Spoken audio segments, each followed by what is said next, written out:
Batman'da bizim mısır alanımız 65-70 bin dönüm dekar civarıdır. Bizim yıllık rekoltemiz Batman'da yılda 80 ile 90 bin ton arasıdır.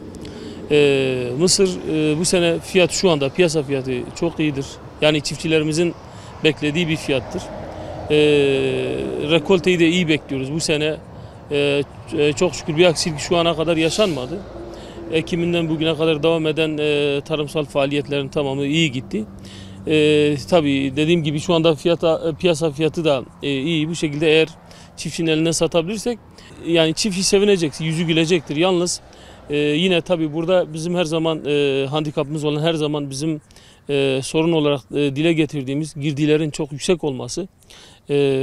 Çünkü mısır üretiminde bu sene sanırım fiyatların iyi olması nedeniyle bir dekar başına çiftçinin eline iyi bir para geçecek. Yalnız çiftçi bunu tekrar bu araziyi kiralayıp ya da tekrar ekimine başladığı zaman bunun işte girdileri olan akaryakıt ve gübre fiyatlarının yüksek olması yine çiftçinin elindeki paranın çoğunun yine toprağa gitmesi demek. Hani daha o parayı alıp sevilmeden yine o paranın toprağa gitmesi demektir. Bu da tabii girdilerin fiyat artışlarının önüne geçilmesi için bir önlem alınması ya da süspanse edilerek, yani yetkililer tarafından, bakanlık tarafından süspanse edilerek çiftçiye destek olunması gerektiğini düşünüyoruz. Bölgemizde tabii geçen sene kuru tarım alanlarında ciddi bir kayıp yaşadık. Hatta çoğu yerlere biçer girmedi, hasat hiç alamadık.